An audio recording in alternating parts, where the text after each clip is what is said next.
Hi, I'm Kia. This is Hot Topics Live, and I have your reminder that you are an amazing human being, that you deserve to be living your best possible life. And we're going to tell you some ways you can do that. We're all on this journey together, so we might as well help each other. I am joined by my girl, Matilda from Coffee with Matilda and Podcasters Unleashed. Hey, Matilda.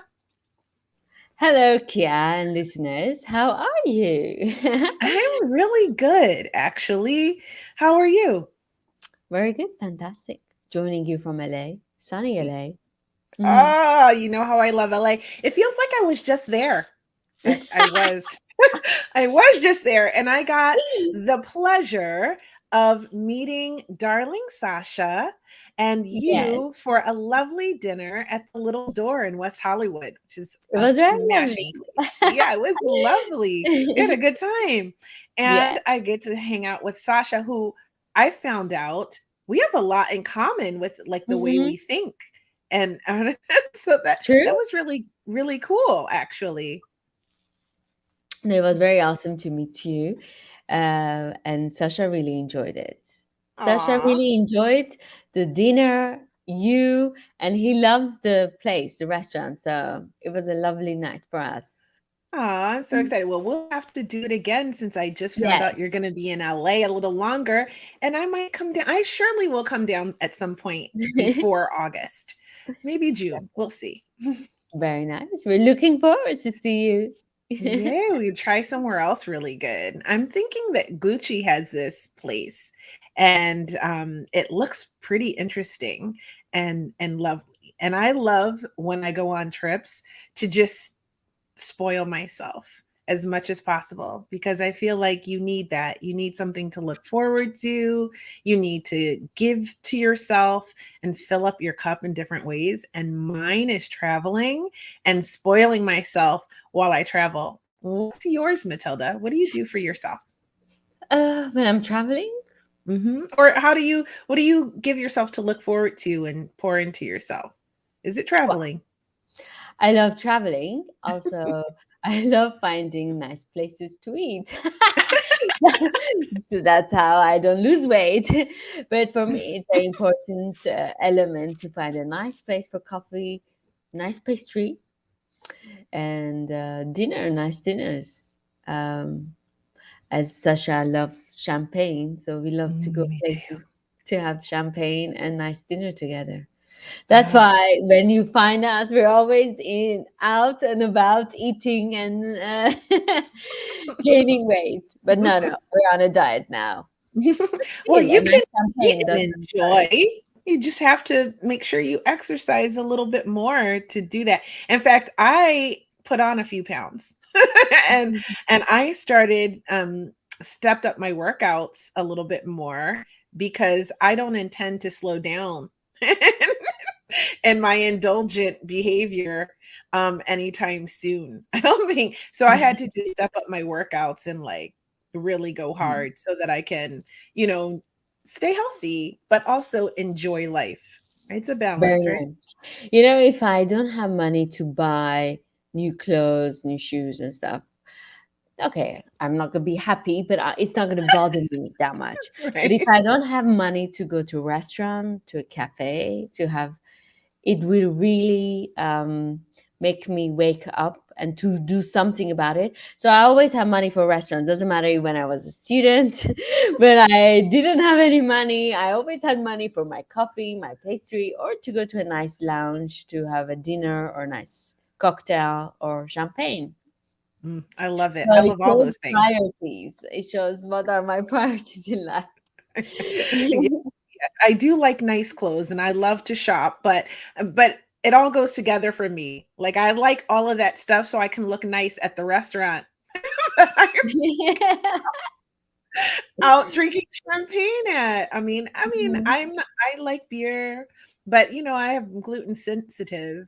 So, wines and champagne are more my favorite. I do like to sparkle, so something sparkling makes me really happy. And that's what this is all about, finding things that make you happy. These things make us Exactly. happy. Mhm. And if you like, you drop us a comment about what makes you happy whenever you see this. So we have a guest today. Yes. I'm really excited to bring her on because I just adore her. She is a friend of mine and she is an art therapist, but so much more. Now, I don't know how you feel about this whole movement of light workers and spirituality and soul purpose and all of these things. I like them. I like them. And I do think that we all have a purpose here and that we should be helping each other to just have a better life experience where we can, right? This is why we do this podcast. So today, my friend Teresa is here, and she's such an interesting person. And she's an artist, and she does Reiki, and she helps so many people. And she's also a single mom of two, just like me. And so we got to stick together. So I'm going to bring her out here so she can share with you all the amazing things that she does. And we're going to just talk about everything because she did something for me personally, actually. And she reminded me of what a beautiful sexual being that I am, right? And how we should delight in that and how we should not sort of stigmatize our sexuality and put it in a box. So, we're going to get into all sorts of juicy things today, ladies and gentlemen.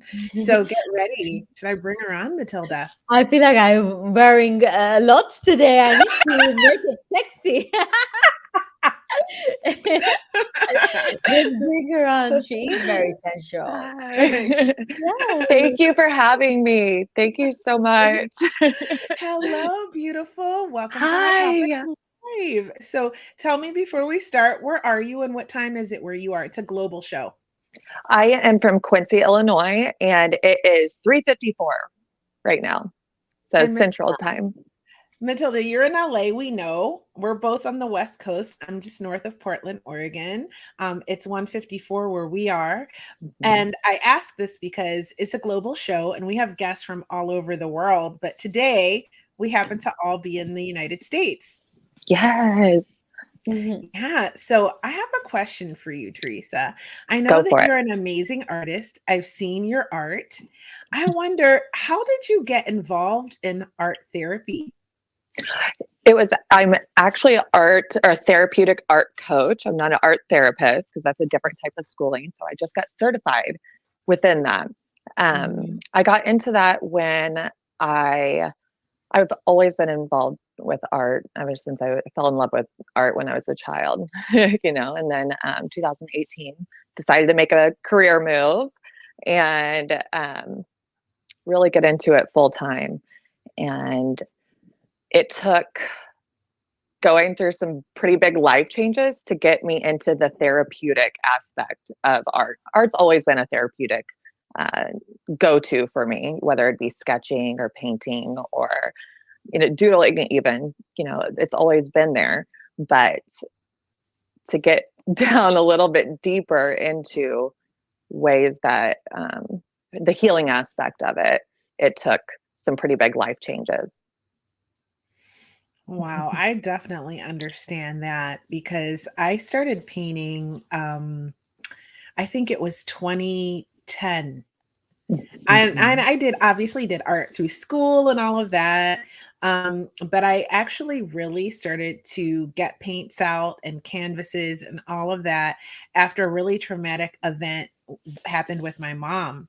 She Mhm. got diagnosed with a mental health issue, and the experience of realizing that the diagnosis was well founded Yeah, and everything that had to do with that and how sick she really was super traumatic for me. So I absolutely. needed something. I was already in therapy. Okay. Yes. If Yes. you watch Hot Topics Live, you know that Mhm. yeah, I'm a survivor of child abuse. Yeah. So I was already in therapy. And this next evolution in my relationship with my mother that was super traumatic um, set me looking for something more. And that Mhm. is when I was like, I'm gonna start painting because I need something. And I didn't even realize it as art therapy. You know what I mean? Yep. I just was like, I need to do something. I'm going to start painting. I've always loved Jackson Pollock. I want to throw paint. I want to throw paint. Yes. I want to make a mess. I want to create something like he did, and Yes. I'm going to do his style, and that's what I love. And I started, and it really helped me. I had a 3-year-old at the time, and he's would paint with me, and we Yes. really had a lot of fun, and it helped me so much. And 6 months later, I was feeling so much better that I Mhm. know I believe in it. So why Yes. so what are some of the reasons why people would come to an art therapy coach? Okay. Well, I'll tell a story to try to give you an example of how I started really diving deep in what I was going through. I was started with their spiritual awakenings. It was filed for divorce, and I found some lumps in my breast, and during a self check, and that was during all. It was all at the same time, and I was just feeling so many things at the same time. And so I took a canvas and I just started writing down hard all these feelings and all these words that were coming to my head at the time. And then decided to paint over everything. I was like, I'm going to take all of this stress, all of this pain, all of this hurt, and I'm going to paint over those words and almost make them disappear, turn them into something beautiful, transmute that energy to that negative, fearful energy into something wonderful. What ended up happening is I took that. I'm a resin artist. I'm an epoxy resin artist, an abstract artist. That's my main category of art. And I ended up donating that piece for breast cancer awareness, and it was auctioned off. And so I did a pink. I ended up doing it all pink. And I named it after my mammographer, who was absolutely wonderful to me and really just eased me at that time. Especially, I was just laying there in the machine, just crying. And she's like, "Does that hurt?" I'm like, "No, I'm just upset." It's just one of those when you're going through so much at the same time. And so the way that she was there for me, I ended up naming it after her, and they auctioned off, and it went to the breast center here in Quincy, Illinois. So Wow, that's that was, amazing. yeah. I'm just thinking about that mammogram, and if you've ever had one, it's like I know I have a lot of guys watching, so it's probably hard for you to even understand. So let's just say they take your balls and put them between 2 plates, and these 2 plates are in a vise, and they're cranking the vise down and smashing it as flat as you can. That's what a mammogram is for your wife or girlfriend when it's time for her to have it. Yeah. So it is uncomfortable. It doesn't hurt, kill you, but it's painful. It's So painful. so I can just imagine having a wonderful mammographer there is very, very necessary. Yes.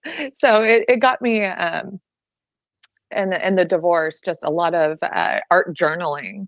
Um, my therapist and I were trying to figure out ways for me, what was good for ways for me to heal at home and me to continue my healing at home. And knowing that I was an artist, we got into some ways to journal. And then I had an art business coach for a long time, and she had a podcast episode with a woman named Madeline, who was an art therapy or a therapeutic art coach. And I got a hold of her. I was like, how did you get into this? And then she sent me info, and I got certified in that. So it gave me so many more healing modalities through art and ideas of how to, and even working with children and working with my children, and helping them through the divorce process, and to do something fun with it and be able to look at their art and analyze kind of what they're going through and expressing their feelings. So that was important to me, and it absolutely helped my children through it too. So That's amazing. That's mhm. amazing. What are some of the key benefits of having a art therapy coach? I believe, it's such a different type. It's newer. First Mhm. off, it's newer. It's fun. I like to call it fun work instead of homework. Um, I give there's a lot of journaling in art therapy. You wouldn't believe, but the relaxation, it's a stress relief. Um, that's huge. It doesn't have to go into art therapy for trauma or big things. It can be just for stress relief, depression, different ways to get to know yourself better through these art and give you different techniques to cope with just life in general. But it's fun. It's fun. Who doesn't like to paint and color and get into something different? I agree. You had me at journaling. Yes. Sasha, hello, Sasha. I've read your comment. Thank you for adding to the conversation, Sasha. Yes, I think that's why they don't have balls. Balls Gruffy. But yeah, honestly, you did really have me at journaling. So when you Yes. have an art therapy journal, do you like paint or how does that work? Oh, I have it. I have different colored pens. I'm pretty bougie about it. Like I have like a big thing of all colored pens, and I do watercolor pens too. Like so, I'll do watercolor pencils, and then, but you can get special paper for that, and special journals that are able to multimedia journals and be able to draw through there, and just like that. I like to journal through that. So basically you draw and do art and do you also write? Because I'm big on Yes, just writing out my feelings and things like that in my journals. I have volumes of absolutely. them. So that's kind of what an art therapy journal is. Yes. And when you actually write instead of type, it it releases feelings and stuff from your subconscious, brings them to your conscious and onto paper to release that. Mhm. Typing doesn't do the same thing. It doesn't stimulate the same parts of your brain to release those feelings and those thoughts and those what you're trying to do. So when I'm talking to somebody, they're like, "Oh, I can just jot notes down in my phone." I was like, "Get that pen to paper because it stimulates a different part. It helps you release differently." That's amazing. What do you think, Yeah. Matilda? Actually, journaling is very fascinating because now that I'm thinking about it, I start journaling since the age of, I think, 10, third grade. I don't know. Yeah, that's 10 or 9. And I have it since now. Yeah. So I can go back, and I've gone back a couple of years ago when I was going to therapy to look back what I was feeling at the age of 10, at the age of 12, at the age of 13.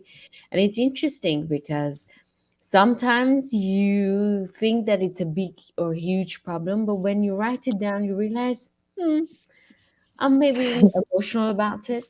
Yeah. I can think about it logically and resolve it. And sometimes you realize, no, maybe whatever you were going through, you need help. You need to go to therapy, or you need to ask people to help you in a situation. I think it makes you realize, as a third person, you start looking at the problem instead of just the first person that you're going through it. It really helps, even good moments too, and makes you be sharp about even what you have as a blessing. Because sometimes maybe you don't realize it at that moment, but when you come back and you read it, you're like, wow, I was going through that, and I was healthy, and I was not realizing the wealth that I had at that moment. Hmm. And I was fussing about what a friend said something, or even my husband did something. I was fussing. Yeah, in general, you know.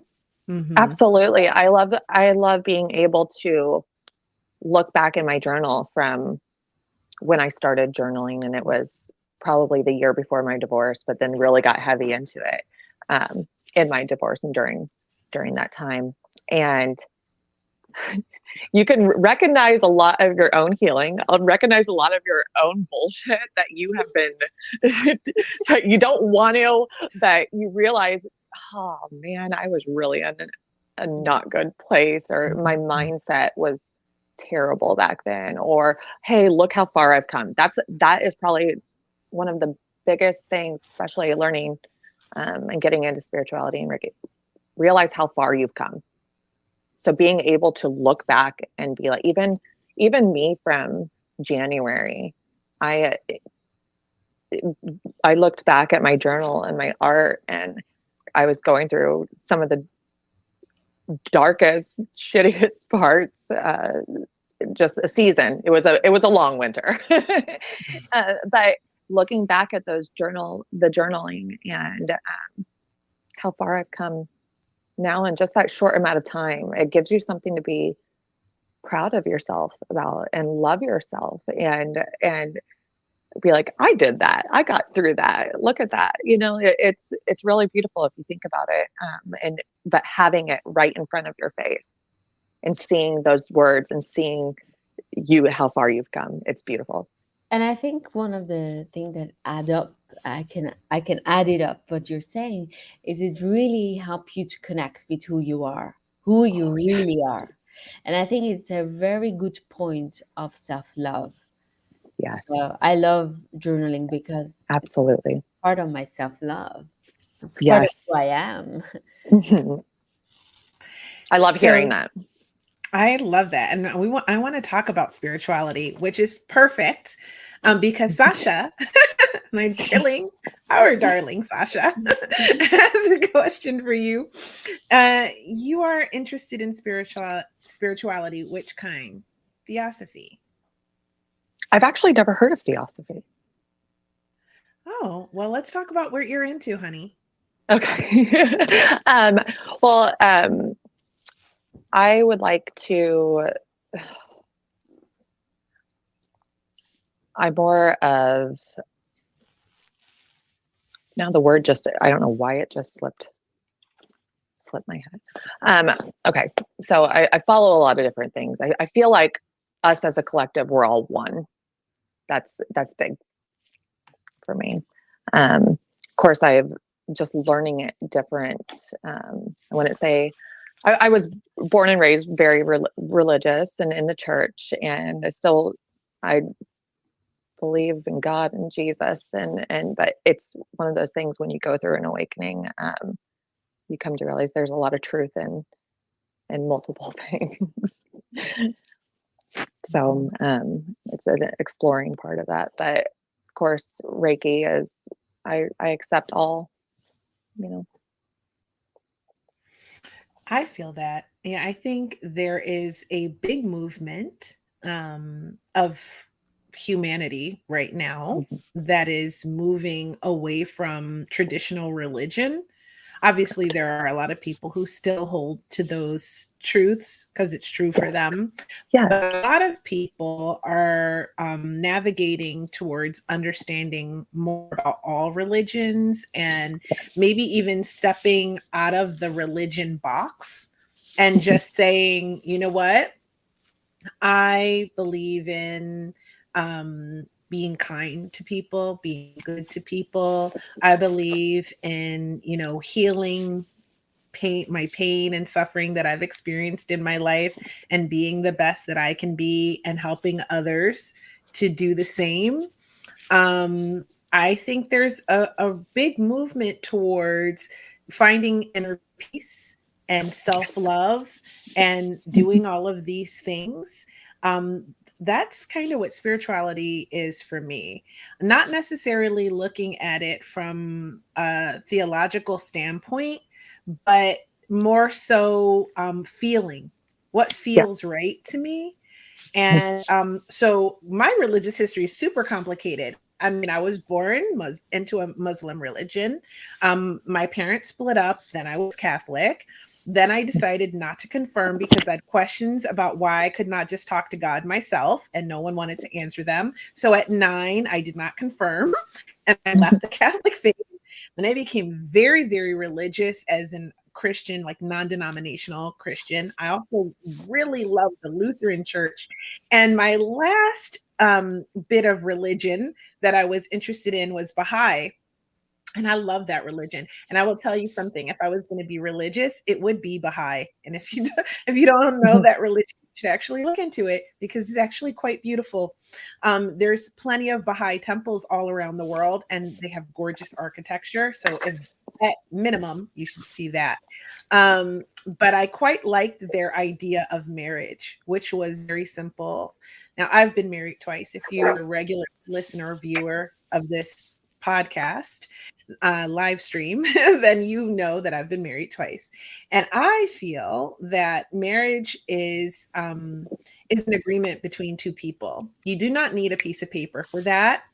You don't, you just need the agreement and the choice every day that you wake up that you're going to continue that day together.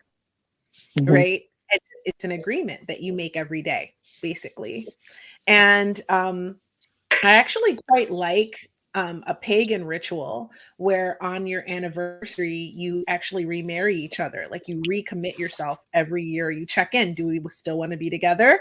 I love that. I love that. And then you recommit yourselves every single year on your anniversary. So you have like a little mini remarrying or vow renewal. And so I really like that. So for me, I think spirituality is personal. It Yes. is understanding that there is a higher source of energy. We came from somewhere, what that is. I'm an alien conspiracy theorist. So personally, but to each their own. Okay. But we all came from somewhere. Obviously, there's a higher source, and we are very powerful beings. So I believe that if you want to believe in a God, believe you are God. That's my theory. Just my humble opinion. But that's where I stand with spirituality. How about you, Matilda? Actually, kind of like you. I mean, I'm born in a Christian house, but we're not very religious. We like Easter food and Christmas food and celebration of New Year, Christmas. I mean, any celebration is fun because it's a I do like to opportunity to have celebrate. champagne. But I don't believe in religion. I don't think I believe in. Yeah, I feel like it's a reason to control humans, but I believe it's a necessity for humanity as well. Religion is a necessity. But I love the idea that I'm part of this universe and I'm protected by the universe. And actually, I feel like universe really loves me. And whatever I go through, bad or good, is part of me to learn an aspect or an element of my character. And I believe life is happening for me, not to me. Not to you. And I just loving life, and I feel my spirit chose to be here now. My spirit chose my parents, good or bad. Maybe I had to learn something from Mhm. them, Absolutely. and it will be necessity for me for my later on, whatever my purpose is. I'm still trying to find my purpose, so I'm in a journey of searching journey. um, but I'm happy that I'm alive because I know something I have to give. What that is, I don't know. But even the fact that I married Sasha, maybe there is a lesson to anything or anyone that I meet. Actually, I feel like there's a purpose to it. I have to learn something from them, and I'm looking life from those kind of lenses. I love that. The word I was looking for was omnistic, which is you don't find truth in just one religion. You find truth in them all. Um, I loved being raised in a Christian church with my mom and my dad took us to two different churches, and I love that upbringing. It's just after I had my awakening, I'm learning my own through that, but I felt like it has brought me anything closer to God's source energy, and being a conduit for that Reiki healing energy was, I just feel like it's brought me closer to God and my soul purpose. So, and That's helping amazing. others. That's so amazing. I'm gonna throw this because Sasha is the unofficial co-host. I love it. I love it. I see that he always chimes in, and I love that. So I'm gonna put this up here for everyone because it's important. And I love Yes. that. I love you. I love that. Thank So you, Sasha. yeah, for clarifying that for everyone. Um, we love him. He's great. So I'm gonna leave it up there for another minute for everybody. I have a question. Yeah, sorry. Yes, of course. I want to ask you, how do you, I mean, you help people to understand their purpose through your Try. teaching. Or I hold space. So what are the ways? Because I'm sure lots of people like me, they're trying to do anything possible to find what is the purpose. I wouldn't say I'm here to help others find their purpose. I'm here to hold space while they explore that. Mhm. And to clear any blockages that they might have in their chakra system or that they're holding in their energetic body, to realize what's holding them back. I worked on a woman this past week who was having even just some work issues, and being able to speak her truth and feel steady about it, and realizing that she had some sacral and root chakra to where she just wasn't grounded to feel safe enough to speak her truth, to get her to a different level, to be, it's clearing out those blockages, cutting some cords. It's like something just instantly was relieved in her, like being able to see her face just go, and then like tears flowing from her. That's the type of thing I do. I help get in your shadows with you, basically, and work with you, And you what's going clean the on in your inner. energy. Yes, correct. I cleared her energy, cleaned her aura up, and helped clear some blockages for her, and then held space to help her move through some things. And she was having trouble receiving. Us as women, she's basically single parenting right now, and she's doing a damn good job at it. And it's like she was taking on some mom and dad roles, and it was a lot for her. So she had a big masculine shield up, and I'm like, listen, lower your shield. Lower your shield, let others help you, so she had a block in her receptivity. But the only reason I could see that and feel that, besides being getting messages about it, was clearing her energy and seeing where she was blocked at. But us as single moms, we know it's kind of hard sometimes to let others help us when we're used to, I got it. But having that feminine receptivity and giving her some advice to what helps me get into mine. I have to dance almost every day.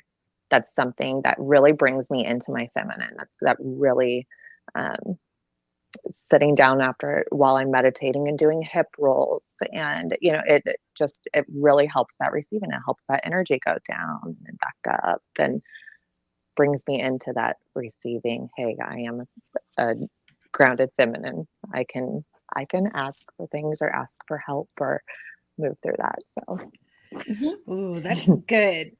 So just to back up just a little bit, if someone doesn't know what Reiki is, what is it? it is energy healing. So it can help you with different medical pain relief, energetic blockages that you may have, mental health. It's clearing it's chakra work. So we have 7 chakras. Well, we have more than that, but I work with the 7 chakras, and it's aligning your chakra system, your energy system. We are all made of energy. And if you have blockages in different places, it can affect you physically, mentally, emotionally. And so clearing that, getting that aligned, and I do some, after I clear your aura and do some cord cutting, then I can give you some advice of what downloads I get during that process. Amazing. You know, I Amazing. love going to in New York. I loved going to seeing specialist for my energy, clearing my energy. Whenever I felt like things are not happening smoothly in my life and I have to work very hard for it to happen, I realized one of my chakras are not performing well Yep. or they're not aligned with the universe. And I would go and see, and I suggest whoever is listening, maybe they're not familiar with the Reiki work, if they're realizing maybe the universe is not giving what you're asking, and it's not, things are not working very well, there is no smoothness in your day-to-day process, then maybe it's time for you to see specialists like her, because then you need to clear some energies. Some energies are blocking you to take the fruits of the universe. You don't That's so realize how true. much we absorb too. We absorb so many other energies that don't belong in our body. Mm, And some of the, we need to be able to release those in a healthy way too, mm, and after receiving Reiki for 2 years, I was like, okay, I know that this is where this is where I'm called. This is where I've seen the amazing benefits with mm, me personally, and especially emotionally. mm. That was my biggest healing modality. So I knew that that's where I was called. That's where I was going to do. S- Go ahead, Matilda.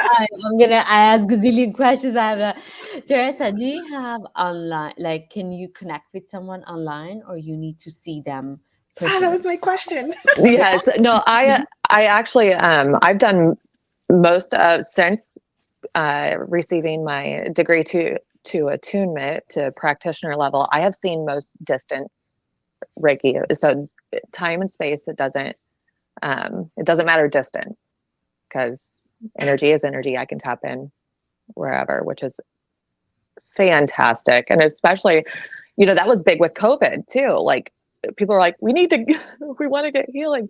And I was able to tap in. My Reiki master is from Washington. So she has worked on me for 2.5 years now. And she is who I got certified through and had my attunement through. And I wouldn't know what to do without Violet. And it was all distance. She was in Orange County, and then she moved up to Washington. So I distance Reiki. I knew that I needed to experience it to be able to explain, hey, yes, distance, it doesn't matter. You don't have to. But I have a in-person Reiki master here in Quincy, and he is my spiritual mentor here and has helped me. And I'm in touch with him weekly. I'm like his sister, so it's one of those, it's beautiful that I have two, one distance and one in person, to make sure that I'm all clear, aligned, ready to go. Because even though I do Reiki on myself, which I am attuned to do now, I still need healers need healing. Very They good. do. Because I think for listeners, it's important they know that they can Yes. connect with you and you can work with them via distance, and they Yes. can Mhm. heal their energy flow. Yes, They absolutely. can be aligned with the universe. Yes, I do it Yes. via FaceTime right now, and then um, I'm setting up a Zoom but right now it's just FaceTime. Excellent. So, and now you can combine the art therapy coaching and the Reiki together. So it's like a Yes, very interesting and unique way to help people heal. absolutely. And then I've been doing Reiki on my art pieces, which has it. It's like setting the tone. I put crystals in some of my art, my resin, and so giving the crystals Reiki and setting a tone for a room. It's so much fun. It's so much fun being able to put that universal energy into something that you're working on. Love it. So wait, because I've seen your Mhm. art and it's Mhm. gorgeous. We're going to come back and talk about a big art donation you're going to do. We'll talk about Mhm. that in a little bit later. But what I'm thinking right now is this gorgeous resin artwork you do, right? Mhm. And you're doing Reiki on crystals and putting it into the artwork and setting the tone for someone's room in their house. So we can buy an art piece for like our living room to create an energetic frequency in that space. And that's something That you're doing? that is, and it's something I haven't really seen before. So I'm experimenting with it right now and trying to uh, do something a lot different than I ever have. That's the great thing about art. Beautiful. You can do a lot of different things. So to be continued with that Let and Yeah, to let me build know up. because Yes, I'm yeah, into I know you'll be into it. because I'm decorating. I'm Yes. decorating my upstairs for like a year. I'm so bad at it. And so yeah, I need art. Anyways, I love that you help people. And that brings me to I put this question up by my boy, my first original fan, Tendai. And it's good that you joined us today, sweetie. I'm glad that you could make it. So, hi, I'm sending you love. But he said that helping other people is probably the best way to find inner peace and happiness. The ability to find joy and happiness from small things in life and not what society and social media tries to impose on us. And I want to say something about that, right? Because it is a beautiful, very true statement. But it also brings me to light work. And so we hear this term light worker, right? What is that, Teresa, exactly? And how do light workers help people? Well, this is a deep one you're going to. I went deep right on in there. Yes, We're going to go to the fun stuff after this, so stay tuned. Okay. Um, I believe a light worker is here to help humanity in their own unique way. A lot of them are conduits for spirit or conduits for energy, and to, um, but not all. It's you don't have to be, but it's to. I feel like light workers are here to make the world a better place and make the universe a better place in bringing something unique and different, but in a healing, something to help the world, something to help humanity. And I say that you can't be a light worker without being a shadow worker because I believe that you have to dive deep into your own shit. You have to heal your own, go through your own stuff, find out your own wounding. I feel like a lot of us have been through some pretty big things in life to be able to have the empathy to help others in their own journeys.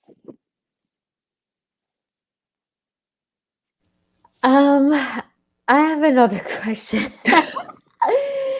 I'm wondering, when you meet people, do you realize their energies right away? Do you understand their blockage, or it's something that you need to tune into yourself, or it's a process that you have to go through and then analyze that?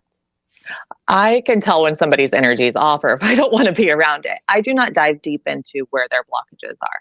I protect their own, that's their own space. I wouldn't just tap into somebody and be like, oh, I see your sacral chakra's off. I'm more of, if you want to connect with me and want me to tap in, but that's protection for my own energy too. Yes. I could take on a lot of stuff to where dry clearing is huge. Just clearing, cutting cords. You attach other people's cords attached to you every day. So clearing that and bringing your own energy back and releasing theirs nightly is a thing for me, because that's pretty. It can be pretty destructive to myself Mhm. if I do not. Exactly. That's what I was thinking. Like, if you can feel everyone's energy and then blockages, how do you clean yourself from their energies? That's too much work on you. That's like Yes, heavy work on you. If you don't protect yourself, you might gonna go absolutely. to the depression because of other people's problem. No? Yeah, no, I won't tap it. Like I can feel your energy and be like, oh, do I want to be around you or not? You can just that's empath, so you can feel people out pretty quick, and intuition. But I won't tap in unless you're wanting me to. But that's a yes. I mean, we feel the energy when we go into the room, when we Yes. connect with a new person. I think we all have that ability if you really tune in and allow yourself to feel it. And if you continue to keep your energy up, we know that you can enter a room and shift the energy of the entire room with your energy. And it can be good Absolutely. or bad. Energy is so infectious. And especially the crazy thing about it is negative energy is even more infectious. So what are you infecting people with when you meet them? Are you infecting them with negative energy or positive energy? You know, it's such a powerful thing. I think time and energy are the most valuable things that we have in this life. And because I mean, people would argue money, but money is also energy. It's just an energy exchange. Exactly. So I think if you can understand and master energy, you can master this life, because you can heal yourself, you can help others heal, and you can manifest anything pretty much you want. So that's my take on Absolutely. energy. And the power of Reiki is just amazing. And the fact that you can do it at a distance, that I have a global audience. That means anyone Yes. who watches or listens to this episode can reach out to Teresa Jane on Instagram at Teresa Jane Art, and go follow her and send her a message and request, a discovery call and have a Yes. consultation with her, and then go from there, and you can begin your healing journey. So there you go. Our gift Thank from Hot Topics you. Live from Matilda Thank and I you. I to the world. appreciate you. Thank you so much. We're going to gift you to the global Oh, I love it. community. That's the best.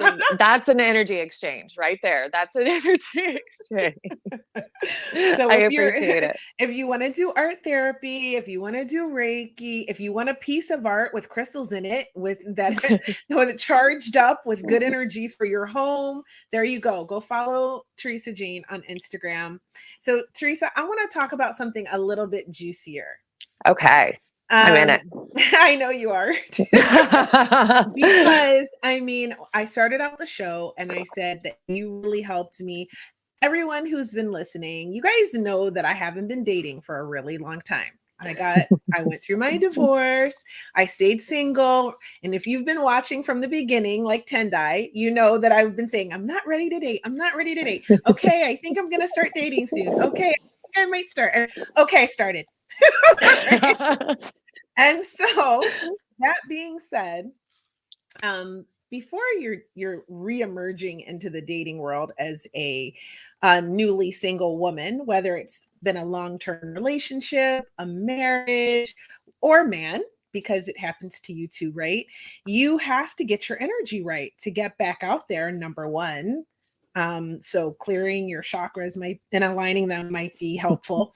But also, there's a part of ourselves that sometimes when we're going through the stress of a breakup that we can forget, or it can get put aside. Not to mention, even though everything in social media and advertising is all sex, sex, sex, still sexuality can be somewhat stigmatized.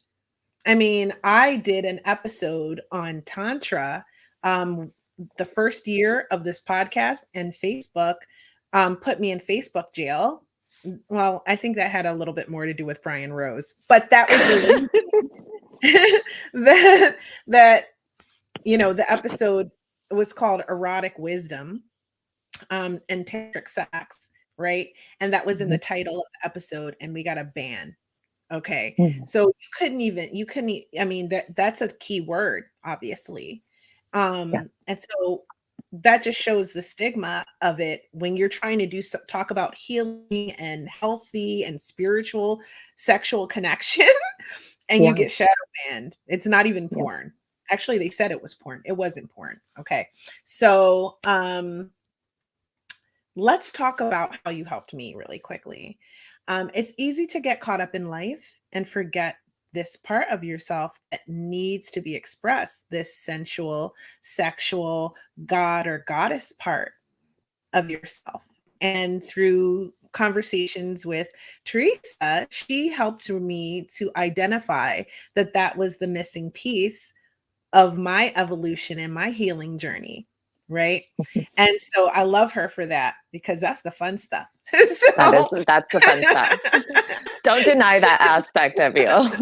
right. So Teresa, Yeah. how can we get in touch with that? How can we learn to embrace and remember the sensual, sexual part of ourselves and really have fun again with it? First off, self-acceptance too. I feel like accepting yourself, who you are, what you are, and remembering who you are. We are sovereign beings, but that's part of us. That is part of your sensual, sexual side of you. That's a beautiful part of who you are. We are light, we are dark, but as women too, I feel like it is a lot of stigma still around it of, oh, you can't be a mom and still be sexy and express that part of you. The hell I can't, I mean, I mean, that's part of who I am. I'm not going to be ashamed of who I am, my body. Okay, just like I was telling you, the woman who I was working with this past week was asking me different advice on how to be more receiving. And that is part of it, is accepting yourself as also a sexual being, and a sensual woman. You are a woman. Get down into that feminine. So I gave her some different hip roll movements, and which also helps align your chakra system too. It helps keep that in line, but different hip rolls, clockwise, counterclockwise. But dancing, explore yourself while you're dancing. I put my hand on my heart a lot on my womb space, and breathing and meditation. That helped me connect to my feminine. The more I was into my feminine, the more I was able to accept and receive and remember that it's okay to be a sensual and sexual being and not be ashamed of that. mm-hmm, mm-hmm. What do you think, Tilda? I think it's very important to feel sensual for yourself.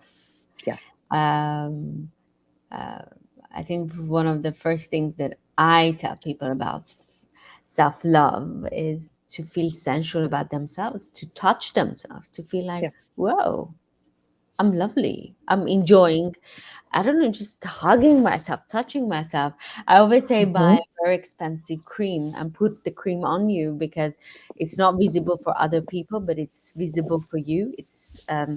You can sense it, that you Yes. feel that you're worthy of this expensive, based on your budget, expensive cream on you, and just to feel your body naked and feel like, wow. There's a lot of dirtiness in the Mm-hmm. society about Yes. sexiness and the sexuality, which I think is very wrong as well. We teach our young women, young girls in 14 and 15 to sexualize themselves, which is, I think, the social media is doing harm. But Correct. to understand their sensuality, to value who they are, to value their body as a sexual being, and Yes. not just to sleep around. We're not advertising Mm-mm. for you to go No. sleep around. When you value who you are, you wouldn't even want the person next door or whoever wants to come and touch you. Like, hey, this is Thank my you. body. This is so valuable that Mm-hmm. you're not allowed to touch it. You can watch it, but don't touch it. And even watching is not, you don't want everyone to watch it. It's very Correct. valuable. It's for someone that you want to be touched or watched. So um I I love that. really, I'm gonna pop in here. I love that you're talking about using your five senses to yourself. mm, That's huge. Like right now, I put perfume on today mhm, because that helps me feel more feminine. That even if I'm home by myself. I don't have my children this weekend. I was wearing heels earlier just to get into more of a feminine mode. Hey, mm, I will wear heels around the house for a little bit to get my sass back up. I do that. But yeah, but and it's the same like dancing, what are you going to do? Mm. But also, I went on I set a goal for myself to go on a 12-month celibacy journey that it was the most difficult thing I ever did in my life because I loved expressing myself sexually because I knew who I was, but I wanted to see exactly who I was and reclaim that power to myself without another person involved. Mm. That was an interesting journey. That was a difficult one, but I made sure to start. And I learned more about myself, and it brings so much it brought me so much self-respect to it, and remembered who I was. And I did that was one of the most incredible things I did for myself, reclaiming that power to myself and being able to explore myself in a different way and learn more about myself. I found out, I mean, love I read a lot of Jung. I'm a Jungian, not Freudian, Jungian, I guess. And one of the aspects about the sexuality was an interesting point that every human being that they want to be sexually free, that you can be a healthy sexual person, you need to heal your relationship with the opposite partner, opposite parent, opposite sex parent. Like women, they have to deal with their problems with their fathers, or men, they have to deal with their problems with their mothers, because that really affects their sexual expression, their Mm-hmm. sexual needs as a human being, as a healthy human being. A woman that has a lot of problem with their dad, they might expose themselves sexually in a wrong way, in a vulgar way, or they might close their sexual needs because they're against men, or they don't want to allow men to come into their life in a beautiful way, in a healthy masculine way, or Absolutely. men that they have problem with their mothers, they are womanizers, they become womanizers, or sometimes they become gay because they're so against women in a way, for me it was like fascinating to understand that. Do you see, when you're dealing with with your clients, do you see that issue with them? I have, I know that there's a couple that were very open to me about having sexual trauma, and it was affecting different aspects of their life. And I was one of them who needed some sacral work done to release some of that stuff, because I was even having trust issues. I was, there's just a lot of different things that stay in your energetic body that you don't realize until you start doing the shadow work around it, that you're like, oh, I'm holding on to this from 10 years ago, 15 years ago, and it's still in my womb space. But helping recognize, oh, just knowing if they're having a problem in their sacral chakra, which is their womb space, or if you're a woman, but around that area, it can hold a lot of sexual trauma that affects other areas in your life. So yes. Nice. It's really interesting, all of that, especially what you were saying, Matilda, and being Jungian. I didn't realize that about you, but I'm quite fond of his theories, and I think that sexuality has been really tainted a lot through religion. We were talking about that, and really cause a lot of people to feel shame and being comfortable with their bodies, and touching themselves in any ways. And I think it's important to destigmatize that for people. And like you said, it could be as simple as putting on a beautiful cream and Mhm. rubbing it all over yourself and feeling beautiful. By the way, I love this body oil by Elemis. Goodness gracious, Ooh. it makes me feel amazing. And I do love to put on perfume, and I love the Mhm. smell of roses. So I put on a rose hand cream often. And it's just little things that you can do for yourself. And as far as people in relationships, right? A lot of times we get caught into the mundane of daily life, right? And it becomes habitual and routine. Yeah. And this to me is, I know everybody's so against the term woke, so I'm not going to use it. But so I'm going to say sleepwalking through life, right? People, to me, this is what being asleep means. You're such a routine of your life that you're on autopilot. You don't even have to be present because your body just, your subconscious mind is just running your life, and you're just doing these habits every day without even thinking of it. And there's very little true joy anymore. I mean, there's contentment and comfort, but there's very little real excitement and joy, which is why I'm always advocating for shake up your life to your comfort level, right? If you don't have a lot of money, maybe you can save up and go out to eat. You know what I mean? Or buy yourself something nice.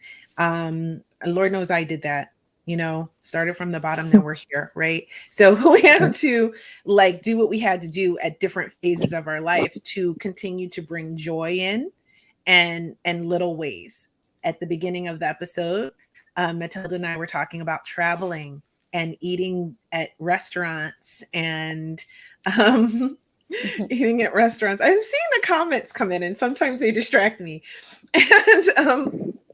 And doing things to indulge and give yourself enjoyment, right?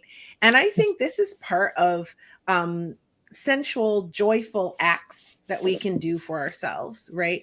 And then when you're in these relationships that you're in this habit of life, a lot of times the sensuality, maybe the sex doesn't leave the relationship, but the true pleasure and sensuality leaves the relationship. And so I wanted to ask you, Teresa, do you know some ways where we can keep sort of the spice alive in our relationships if we're still in them? Like if we're married or in long-term relationships for a long time, how can we as women and even men bring that sensual sexuality and passion, reignite our love lives, so to speak?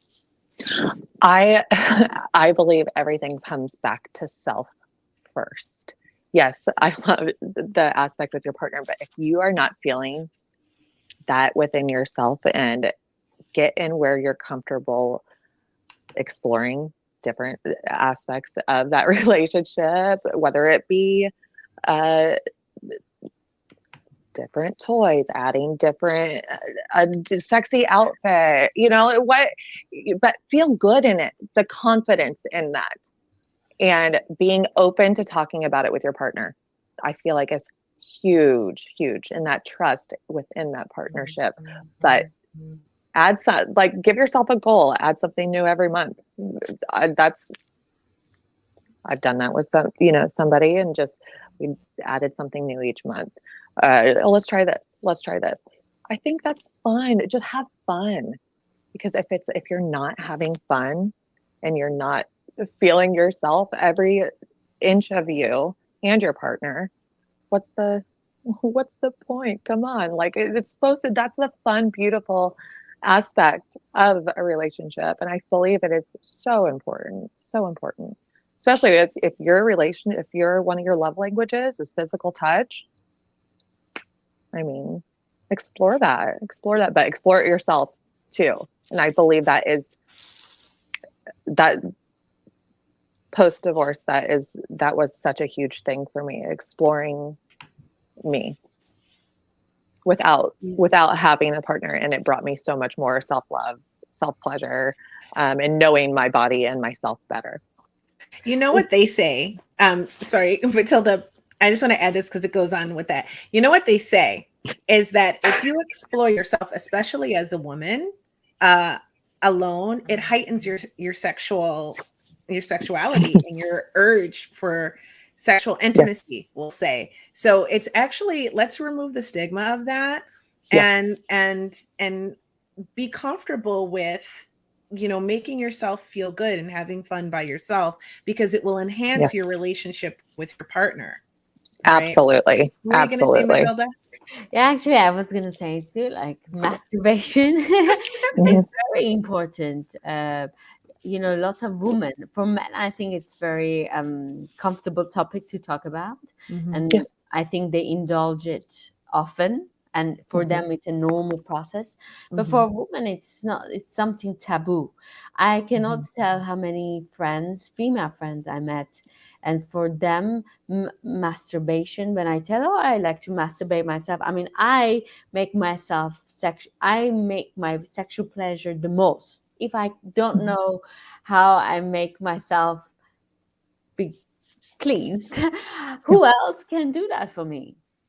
Absolutely. You need to learn about your body so much, so you can allow not anyone to come and touch you, first of all, because you need that. No, Thank you. you do it yourself, and you have fun with yourself the most. And also, when you have the valuable partner that you think they are worthy to touch your body, then you can guide them and make them understand how to give you the most pleasure that you need. I mean, Mm-hmm. Yeah. regardless, That is the we need self-love that I'm them. talking about. We need that self-love. And it brings a whole different energy to your body. If you have if you have that for yourself, and you know that you don't need a Mm-hmm. man, but it gives you a better basis for boundaries that you can stick to also. But that self-love and that self-respect, by knowing yourself and your body, I believe that's incredibly, incredibly important. Oh, absolutely. And I think for the fellas, I would say if you want to help the situation with a woman and make sure that she's in the mood, realize that the date starts well before the date for a woman. She's already lathering herself up in creams and putting on perfume and high heels. Okay. Like she's preparing for you. So be prepared for her. A woman also likes a man who smells good. That's just a side note. All right. But get the door for her, pay, like do all these things that are gentlemanly. I mean, I know some women get all weird if you want to pay and stuff, but like know your date, obviously. Okay, know who you're going out with, right? But listen to her, because there's more than one way that a man can penetrate a woman. Okay. I was just saying to a friend about 3 weeks to a month ago, when we were talking about this, and I said the exact words: foreplay starts way before the bedroom. Mm-hmm. Like tell her husband, start taking out the trash, doing the dishes, and Yeah. Women like like little things. We don't little always like the things, big things. So there was a little things. study that said that men who did big things and little things for their women, the women valued them the same. So it's not to say don't do big things like grand gestures for your girl, like, buying her that jewelry or whatever, Diamond. those diamonds, right? But or flying her somewhere, or taking her out to a very fancy dinner, or whatever it is that you do. But she will value that and love it, and she'll make a big deal. But she will also make a big deal if you do something she asked you to do or didn't ask you to do, as something that you're doing as a nice gesture for her, like taking out the trash or buying her flowers. You could buy a woman a beautiful bouquet of flowers, and you could buy her a diamond ring, and she will feel the same joy for both of those Yeah. things. Okay, if you bring her both, well, you're gonna hit it out of the park. But my point was, like, if you want to warm the woman up, listen to her at dinner. Before the foreplay, before the foreplay is listening. Okay, so Absolutely. penetrate her emotional and internal world by listening to her without trying to fix anything. So if she's got drama at work or whatever's going on, just listen and say, do you want me to just listen, or do you want some advice? And if she's like, no, I just want you to Yes. listen, then just listen and don't try to fix anything for her. because sometimes girls just want to vent. And if we're very into our relationship and we're not having a lot of girlfriends outside of the relationship, especially, then that's going to fall on you.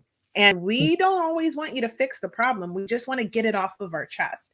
And that's really sexy, by the way. I love a man who listens to me and Yes. who asks me questions and who is interested in my inner world. Okay. So if you Abs- want a woman to drop the panties, right, like Penetrator mine. recognize that you should smell good.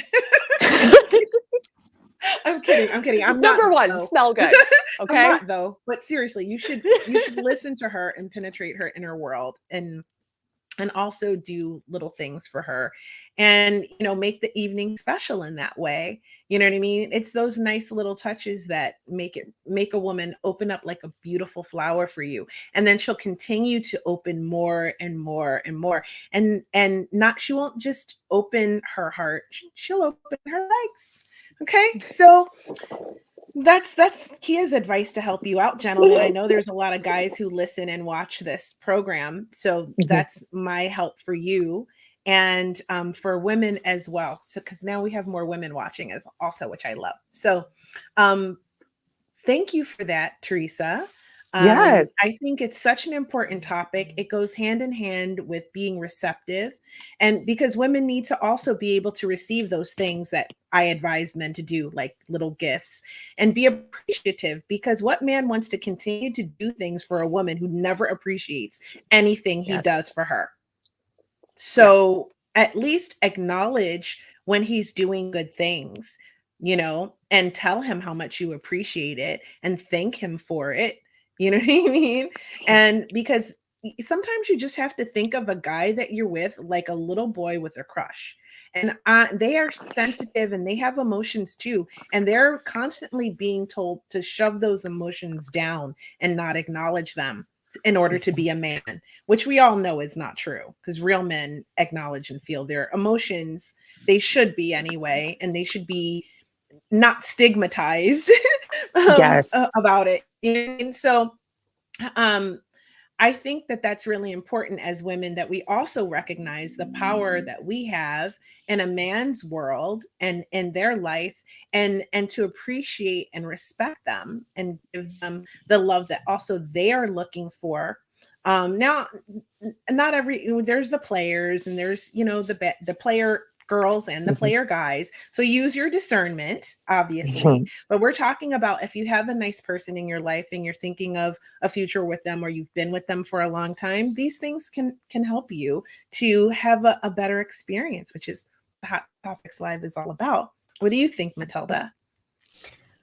I think what you're saying is amazing, and I wanted to add, if anyone wants to um, go deep in these energies of feminine energies and masculine energies of Jungian, the anima and animus is what he describes as these different energies that we have in us. And as a woman, we have more feminine energy in us as a healthy woman, and as a man, you have more of a masculine energy in you. But sometimes, if we don't take care of our issues with our parents, these energy level are not going to be in the right place in us. And that's why sometimes if we see a woman that is very dressed like a feminine, has all is very beautiful and have high heels sometimes even, but then inside has a very masculine energy. So Mm-hmm. to balance that, we need to take care of our emotional side of our past traumas with our parents most of the time. Then sometimes you see a woman that maybe doesn't dress very feminine, but has this feminine energy that lots of men are drowning to, and it's beautiful to see that. I love when women have that gentleness. It's very mesmerizing. And when you see a successful woman in history, like Cleopatra, like Josephine Bonaparte, they have this feminine energy, very strong feminine energy that men were dying for. They've done everything for them. And it wasn't their beauty, it wasn't their sexy look. It was that energy, and it's very you can kill a man with that energy. So this is what I have to work on, my feminine energy, and how to make it more shine, because then I can have Sasha in my hand and I can do whatever I want. Sasha, Oh, I hope Sasha, you're you're not in trouble. listening to this. But I need to be the most feminine I can be for him. Otherwise, Yes. a man doesn't want to be with another man with, okay, a doll. Those polarities, those energies, like magnets repelling each other. The masculine, if you have your masculine shield up, and you have a masculine trying in his masculine energy, yeah, you will. It's pushing each other away. It's the polarity of that. Thank you for explaining that. I love that. I love exploring the masculine and feminine energies. That's why, And Teresa, I think your work is very important, because right now, with the society, we kill this feminine energy inside us to become more successful at work, to raise children as a single parent. yes, And it's really not benefiting us as women. And it's not benefiting men, because we're killing their masculine energy by us showing up as a masculine. correct. So your work is very important, because once we have healthy feminine energy in the world, we will have healthy human beings. The society will be balanced. That's my Absolutely. I completely agree with you, Matilda. Thank you. opinion. I think a balanced society is a happy, healthy society. And that's what my purpose is to help people to be happier, and to recognize how amazing and valuable and worthy they are of living their best life. This is why I remind you every time I come live on Hot Topics Live, because it's important that we connect to our this energy of being masculine and feminine and balancing each other out, because we're happier that way. And what is life for if not to be filled with joy and happiness? So I very want to say beautiful. some. I want to say something. It's when you're talking about parents, Matilda. I loved. My mother always told me and my sister, make sure you don't need a man. You don't need a man. You don't need a man.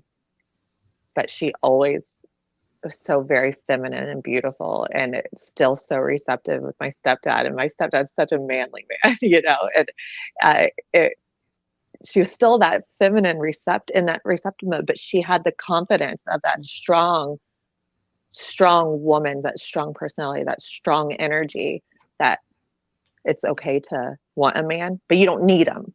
And Mhm. she instilled it in my sister and I, and it has helped, especially going through, later in life. I'm glad that she explained that when I was small, and but it's all life. It's a big joke in our family. So if we're ever needing to hammer something out, oh, you don't need a man, just do it yourself.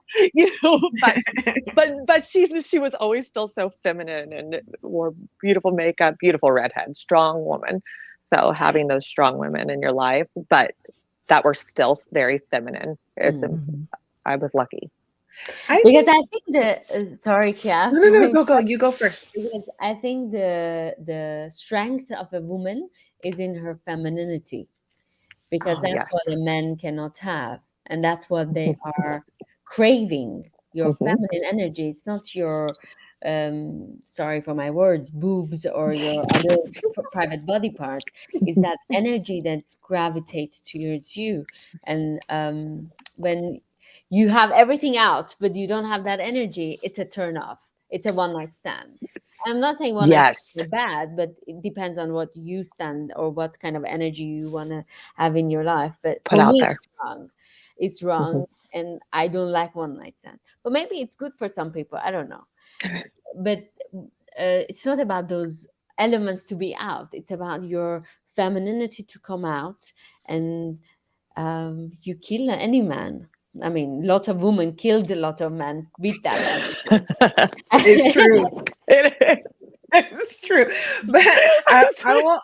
I will say that I want to just say something a little bit different, and then we are at 1 hour and 19 minutes, so we will wrap it up soon. I promise. But we're having so much fun today. I So know.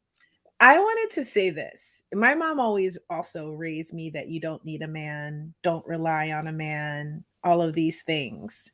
And I actually think it was a little bit of a disservice to me in a way, because yes, I am a very strong, also grew up in the 90s when we were all like girl power, woman of the 90s. We can be the CEO and we can fry up dinner. You know what I mean? Yes. Like, this is the world I grew up in, right? And so it made me very masculine energy. And it's taken me a really long time. I'm still a work in progress, honestly, sitting and relaxing in my feminine energy. But I think that something that really clicked for me is that it's not about not needing, I do need a man, but not in the way you think. I do need that Yes. masculine energy. I do like it when a man opens the door for me. I do like Absolutely. it when he listens to me and enters my internal world. I do like very many aspects about having a masculine energy present in my life. And I feel like I need that because it really helps me to be more feminine and to sit in my feminine energy. So, I think it's a little bit of a disservice to feel like yes, you should stand on your own 2 feet. Yes, if you Mhm. are a single mom or single woman, you can handle your life and your business and do all these things. But I think it's very nice not to have to. I love being married and I will get married again. You know, I'm the marrying kind. So, I always tell Sasha, I'm like a closed flower. If you want me to blossom and make your life beautiful, you need to pamper me. You need to pamper me physically, emotionally, mentally. Otherwise, this flower will be closed and it's not good for any of us. You want me to blossom, then pamper. I will make your life beautiful and make your life enjoyable. I love that. That's so I true. do That's what too. I women love do. that. Actually, that is Hmm. like for all women.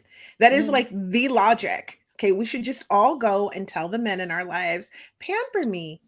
I will blossom like a beautiful flower and fill your world with beauty and magic. Mhm. And that's what will happen. That's what I love, Having Matilda. that grounded masculinity, though, you having somebody who is a sacred masculine or somebody who can hold that cup for you, Mhm. so you can flourish. It's important because if you're in that shift that we have men in their wounded masculine, Mhm. it's not going to create that safe space for you to Yeah. open up and for you to flourish. So And that's more another part. likely they're going to feel like pamper me. You see Absolutely. that? Yes. Or They're going to we don't need to mother you. Like Mhm. it's a whole different thing. That's why I Yeah. have to have that grounded masculinity Mhm. in I there. think it ultimately we end up pampering each other in a healthy way in different ways. So when we are filling your life with beauty and magic because we're blossomed, that is our way of pampering you. But when you have to pamper us in the way that we receive it and need to have it. And that's for Matilda and I, it's nice dinners and Yes. going Yes. going out and champagne. So you know what I mean? What Yes. was it? What is it for you, Teresa? What is your thing that you like to do and look forward to? I go to Carter's Coffee Bar here, and and they have lotus drinks and amazing coffee, and that is the thing that I do for myself multiple times weekly. I do it is important to me. It gives, and it's my alone time. I go for drives. That's something big for me, like just some alone time. But of course, baths too, and I love a bath. love a good bath, love a good salt bath. Plus, get that salt, get all that yucky energy off of me too. It's like empaths live in that salt water. It's so clearing, so amazing. I need that. I And have to have it. I feel that I love a good bath. That's an inexpensive way to and something to look forward to that's inexpensive and enjoyable, a good salt bath or a salt scrub in the shower. I like a long hot shower too. Just makes me so happy. And I just feel so much better. But sometimes if you're empathic, water grounds you. So for me, Yes. being near the ocean or going into water in a salt bath really helps me to feel very balanced. And if I'm feeling anything yucky energy that has been attached to me, it just washes right off, or it just floats out with the tide if I'm on the coast, which I love. And so those are amazing tips, Teresa.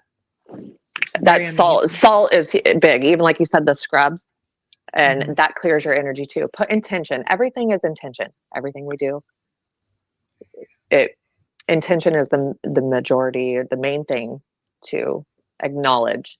What is my intention behind that? And so if you're intending, I'm setting the intention that this salt scrub is going to wash off the day and all the yucky energies and shitty people who I was around today, and it's going to go in the drain and wash down and be away. Then it's done. Thank you. It's done. And I love wash down the drain and clear your energy, and you're a new woman or man. I love that. Thank you so much, Teresa. Thank It has you. been such a pleasure to have you on Hot Topics Live today. I want to thank you so much for being a guest. And all this talk about salt water reminds me of how we met through our girl, Missy. If you are on Instagram, go follow her, xi_Missy_xi. You know, if you've been listening or watching this, that I'm obsessed with tarot, and she's an amazing reader. And we go to these chats that she has, and that is how we connected. And so I wanted to give a shout out to Missy on this episode as well, because we love her so much. We do. But I do want to say thank you so much. I have one more Thank you. question that I held till the end. It's a little bit deep. This is from Sasha, but it's the last one. And while I'm pulling that up, do you have anything you want to add, Matilda? Well, I'm just looking forward to see what kind of a question he's asking.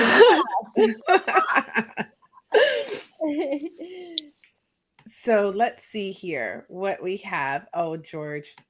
This is from George. Thanks for tuning in, George. I know I can always count on you to be present and accounted for. Okay, so let me find the question because there's been a lot of comments since then. And okay, here we go. Ready? The last one is from our love, Sasha. He says, you think people can change the world, or there's a part of determinism? Okay.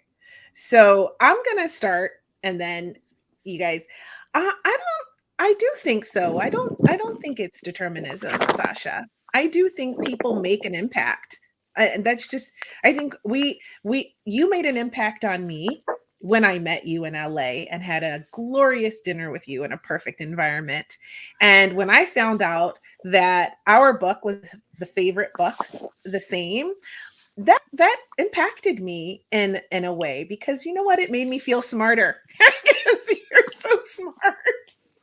No, but really, it really did. It impacted me, and I thought, how beautiful is that? How beautiful that this man was in Paris and living a life I had in another reality that I never knew existed. And by a simple twist of fate, or a few things that happened in my life that led me to meet Matilda, that led you to meet Matilda, all of these little things that impacted our lives changed the world we live in, because now we know each other, and it made Yes. my world better and brighter for being connected with the two of you. Now I'm going to Armenia. Who the fuck knew that was ever going to happen in my life? All right, but I'm going, and I Yeah. love weddings, so try to keep me from it. And on that trip, let me tell you what. But I do. So that's my answer. I do think people can change the world. It may not always be in big ways, but those little ways do add up. What do you think, Matilda? Of course, people can affect you in a very good way. My grandma affected me, impacted me. I see the world in a different way because of her, and this is a small contribution. imagine if you do bigger things for a bigger society and community. So of course, I think your everything is connected. While you meet someone, even a stranger can help you with a comment, or sometimes reading a book. Accidentally, you start reading a book, or listening to a podcast can change your life. That's right. I agree. Teresa, how about you? I absolutely think that people can change the world. Little, like we were saying, little things. You don't know who you impact. You do not know.